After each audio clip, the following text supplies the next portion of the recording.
दोस्तों, आज के वीडियो में हम आपको एक ऐसी कहानी बताएंगे जिसे सुनकर आप हैरान हो जाएंगे। क्योंकि दोस्तों, दिल्ली की सड़क पर एक गैर मुस्लिम लड़की रहती थी जो मुसलमानों से बहुत नफरत करती थी। उसे टोपी और दाढ़ी वाले लोगों से नफरत थी। वह अपना बैग उसे दे देती थी। वह अपना सामान लेकर सड़क के किनारे किसी वाहन का इंतजार कर रहे थे। वाहन गुजर रहे थे लेकिन कोई नहीं रुक रहा था और यह लड़की किसी को अपना हाथ भी नहीं दे रही थी।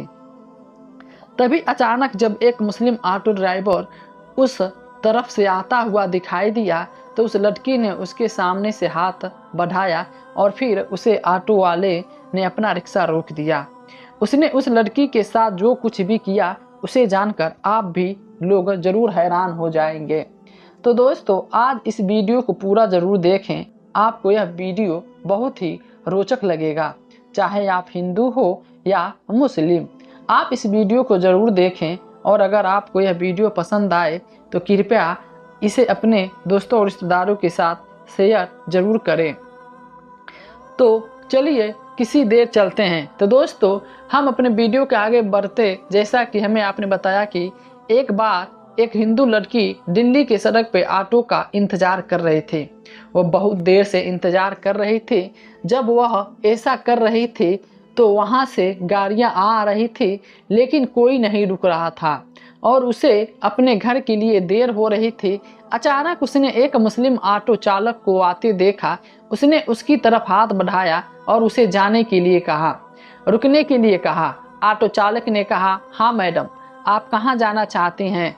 जब लड़की ने देखा कि ऑटो चालक मुस्लिम है और उसके सिर पे टोपी और चेहरे पर दाढ़ी है तो उसने ऑटो चालक को मौलाना समझा और अपने दिल में सोचा कि मुझे उससे कहना चाहिए कि मुझे यहाँ से ले जाए, क्योंकि मुझे कहीं नहीं जाना है। लेकिन क्योंकि उसका घर सुनसान जगह पे था, टैक्सी चालक वहाँ से नहीं जाना चाहते थे और ऊपर से बहुत गर्मी थी, इसलिए लड़की के पास कोई और विकल्प नहीं था। इसलिए उसे न चाहते हुए भी मुस्लिम ऑटो के वाले के साथ बैठना पड़ा।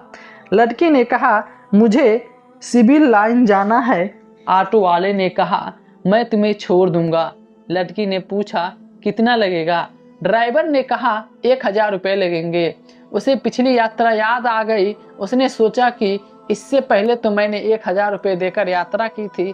फिर वह सोचने लगी कि सब कहते हैं कि ये टोपी वाले और मौलवी बहुत बुरे हैं, यह बहुत लालची और हफ्सी हैं, यह दाढ़ी वाले टोपी वाले लोग भरोसे के लायक नहीं होते।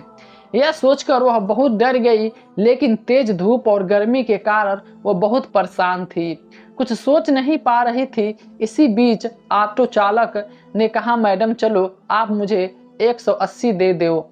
लड़की बोली, ठीक है, लेकिन मेरे सामने मेरा सामान है जो बहुत भारी है, मैं उसे अकेले नहीं उठा पा रही हूँ, हो सके तो थोड़ी मेरी मदद कर दो। चालक ने कहा, हाँ मैडम, आप बैठो, मैं रख लेता हूँ। इसके बाद ऑटो चालक ने लड़की का सामान अपनी टैक्सी में रखा और चला गया।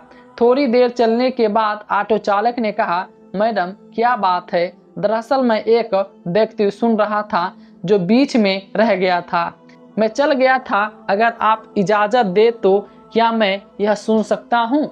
अगर आपको एतराज़ ना हो तो मैं टेप चालू कर सकता हूँ। यह सुनकर लड़की ने कहा, हाँ मुझे कोई दिक्कत नहीं है, अगर आप सुनना चाहती हैं तो सुन सकती हैं। उसके बाद ऑटो चालक ने कहा, मैंने अपना म्यूजिक सिस्टम चालू कर दिया। एक मौलाना साहब भाषण दे रहे थे। भाषण पर्दे के बारे में था। ना चाहते हुए भी लड़की को यह सुनने के लिए मजबूर होना पड़ा। उदावारियों और नास्तिकों की संगत और दोस्ती में रहने वाले उसके मन में मुसलमानों की प्रति नफरत भर गई थी। लड़की को सिर्फ इतना बताया और सिखाया गया कि मौलवी एक खुखार भेड़िया है जिसका एकमात्र मकसद हवस, लालच और औरत के शरीर के अलावा कुछ नहीं है। यह सच नहीं है कि धर्म के नाम पे पैसा कमाना ही उसकी आय एकमात्र स्रोत है। लेकिन दोस्तों, अब यह लड़की एक मुस्लिम ऑटो चालक के साथ बैठी थी, न चाहते हुए भी एक मौलाना का भाषण सुन रही थी और उस भाषण में एक मौलाना साहब सख्त बयान दे रहे थे कि वह ऊंची आवाज़ में बोल रहे थे, कह रहे थे कि पर्दा अल्लाह का हुक्म है, पर्दा औरत के शरीर की रक्षा करता है। चेहरे से लेकर हाथ पैर तक शरीर से हर हिस्से को ढककर पर्दा उसे हजारों की भीड़ में सुरक्षा का भरोसा दिलाता है। यह लड़की को बुरी नज़र से बचाता है और देखने वाले भी अपनी नज़रें नीची करके सोचते हैं कि यह लड़की बहुत शरीफ लगती है। इसलिए अल्लाह ने अपनी किताब कुरान में कहा है कि इसी नबी को अपनी बीवियों और बेटियों और मुसलमानों से सावधान रहना चाहिए। औरतों से कहो कि वह अपनी चादरें अपने ऊपर लटका ले और बहुत जल्द उनका सनातन पूरा हो जाएगा और फिर उसे परेशान नहीं किया जाएगा। अल्लाह बहुत क्षमाशील है और दयावान है। पर्दा औरत की इज्जत है, यह उसकी सुरक्षा की गारंटी है। उसके शुद्ध स्त्री जननांग खुलेपन की निशानी है। औरत की इज्जत पर्दे में है, लेकिन बिना कपड़े वाली औरतों का उदाहरण उस खुले मांस की तरह है जिस पर मक्खी आकर बैठ जाती है और अपनी गंध छोड़ती है। हर कोई उसे खाने की नीयत से देखता है, हर कोई उसे खाने और लूटने की नीयत से देखता है। यह कथन सुनते ही उस लड़की को ऐसा लगने लगा जैसे यह सारे शब्द उसके लिए कहे जा रहे हैं, क्योंकि जब वो ऑफिस जाती और आती तो रास्ते में हर बदमाश उसे देखता और उसे घूरता रहता, उसे बुरी नज़रों से देखता। उसे ऐसा लगने लगा जैसे उसकी समस्या का एक ही समाधान है। उसकी बात सुनते सुनते टैक्सी उस गली में पहुंच गई जिसका उसने उल्लेख किया था। ऑटो उसके घर के सामने रुक गया था। लड़की ऑटो से उतरी और बोली, हाँ तुम मेरे सामान बाहर रख दो। उसके बाद लड़की ने अपना सामान बाहर रखवा दिया और अपनी माँ को फ़ोन करके कहा, माँ कृपया सनी को नीचे भेज दो, मेरे पास बहुत सारा सामान है और वह बहुत भारी है और मैं अकेले ऊपर नहीं ले जा पाऊंगी। उसकी माँ ने फ़ोन पे कहा, बेटी सनी घर पे नहीं है। यह सुनकर ऑटो चालक बोला, मैडम यह कोई बड़ी बात नहीं है, मैं आपका सामान रख आता हूँ। लड़की के मन में यह विचार पहले से ही हो चुका था कि शायद वह पैसों की लालच में ये सब कर रहा है। चलो मैं अपना सामान उसके साथ रखवा देती हूँ, उसके बाद वह जो भी पैसा मांगेगा मैं उसे दे दूंगी। लड़की ने कहा, ठीक है तुम रख लो। इसके बाद ऑटो चालक ने उसका सामान उठाया और पहली मंजिल पे जाकर लड़की के बताए अनुसार एक फ्लैट के सामने उसका सामान रख दिया। इसके बाद लड़की ने उसे 1000 निकाले और वाले देने लगी। यह देखकर ड्राइवर बोला, मैडम मैं 180 की बात की थी। यह सुनकर लड़की बोली, दरअसल कुछ दिन पहले जब मैं ऑटो से आई थी तो उस ऑटो वाले ने मुझसे 1000 लिए थे और फिर आपने मेरा सामान भी उठाया है। अगर आपको उसके लिए अलग से पैसे चाहिए तो मैं वो भी देने को तैयार हूँ। ऑटो वालों ने कहा, मैडम आप यह पैसे अपने पास रख लीजिए, मैंने तुमसे तय किए गए पैसे से ज़्यादा नहीं लूँगा। और जहाँ तक सामान उठाने की बात है, हमारा धर्म हमें दूसरों के साथ हमदर्दी रखना सिखाता है, इसलिए मैंने तुम्हारा सामान उठाकर तुम्हारी मदद की है और इसके पैसे तुमसे अलग से नहीं ले सकता। यह कहकर ऑटो चालक जाने लगा। तभी लड़की ने कहा, ऑटो वाले ने जाने लगा तभी लड़की ने कहा, क्या तुम मौलवी हो? ऑटो वाले मुस्कुराया और बोला, मुझे लगता है तुम्हें मौलवियों के बारे में गलत जानकारी दी गई है, तुम्हें मुसलमानों के बारे में गुमराह किया गया है। मैं कोई मौलवी, आलिम या हाफिज नहीं हूँ, बल्कि मैं उनसे प्यार करने वाला सच्चा मुसलमान हूँ। यह कहकर ऑटो वाला जाने लगा और लड़की आंखों से आंसू लिए अपने घर की ओर चल पड़ी। ड्राइवर ने कहा कि अगर तुम देखना चाहती हो कि मुसलमान की ज़िंदगी कैसी होती है तो अल्लाह के पैगंबर हज़रत मोहम्मद सल्लल्लाहु अलैहि वसल्लम के बारे में पढ़ो। दुनिया में उनसे बेहतर कोई मिसाल नहीं मिलेगी। उन्होंने उस समय महिलाओं के अधिकारों के लिए आवाज़ उठाई थी जब लड़कियों को जिंदा दफन किया गया था। आपने कहा था कि एक मजदूर को उसके पसीना सूखने से पहले उसकी मेहनत की कमाई दे दो। इसलिए याद रखो, अगर कोई व्यक्ति गलत काम करता है तो वह सिर्फ वही गलत हो सकता है, उसका धर्म या ईमान गलत नहीं है। आज के समय में लोग इतने मशगूल हो गए हैं कि उन्हें खुद इस्लाम के बारे में कुछ नहीं पता। मुझे नहीं पता वह अपने बच्चों को इस्लाम के बारे में क्या बताएंगे। याद रखो, इस्लाम 100% शुद्ध और साफ धर्म है। किसी के कहने या सुनने से इसके बारे में कुछ भी बुरा मत कहो। फिर भी अगर आपके मन में इस्लाम के बारे में कोई गलतफहमी है तो आपको खुद पैगंबर हज़रत मोहम्मद सल्लल्लाहु अलैहि वसल्लम के बारे में पढ़ना चाहिए। और अगर आप किसी मुसलमान को कोई गलती या गलत व्यवहार करते हुए देखते हैं तो आपको बस उससे कहना चाहिए कि क्या आपके प्यारे पैगंबर सल्लल्लाहु अलैहि वसल्लम ने आपको यही सिखाया है।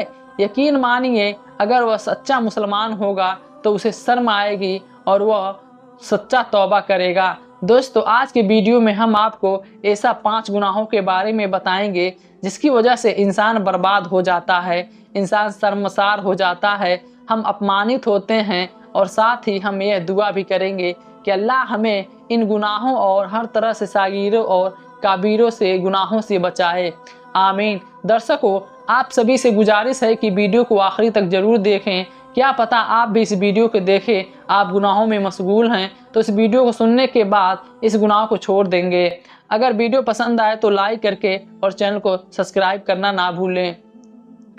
हजरत मौला अलैहिस्सलाम एल मुर्तुजा बारगाह में एक शख्स उस व्यक्ति से पूछा वो कौन से सबसे बुरे पाप हैं जो व्यक्ति की आजीविका को नष्ट कर देते हैं और यह पाप व्यक्ति को इस दुनिया के साथ परलोक में भी अपमानित करते हैं।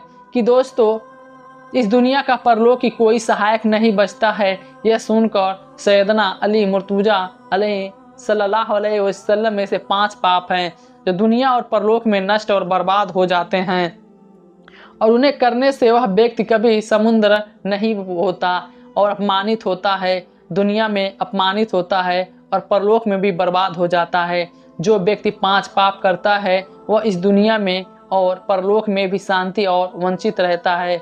वह अपनी सारी शांति खो देता है, जनाजा भी निकाला जाता है और मुसीबत खड़ी हो जाती है। ऐसे 5 खतरनाक पाप हैं।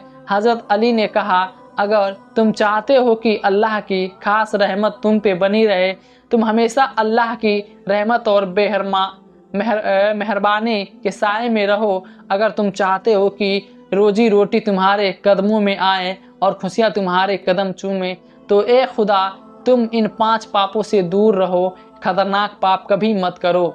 हज़रत अली ने पूछा क्या वह 5 पाप है। हज़रत अली ने जवाब दिया कि सबसे पहला पाप यह है ब्याज लेना। यह पहला पाप जिसका नाम ब्याज लेना है, जो ब्याज का धंधा करता है वो इस दुनिया में भी जलील होता है और आखिरत में भी जलील होता है। वह इस दुनिया में जलील होता है और आखिरत में भी जलील होता है और खुद सुख खोर इस दुनिया में बर्बाद होता है और आखिरत में बर्बाद होता है।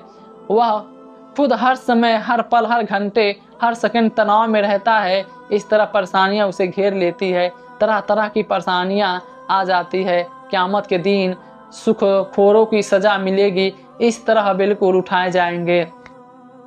एक निवाला भी खाया उसके नज़र में मारा जाएगा। इसे खाने के कारण उसे अपनी माँ के 36 बार व्यक्तिचार करने पड़ेंगे, बराबर दी जाएगी। पाप की यह कितना बड़ा पाप है, अगर कोई ब्याज का एक निवाला भी खा ले उसे 36 बार व्यक्तिचार करके दोषी माना जाएगा।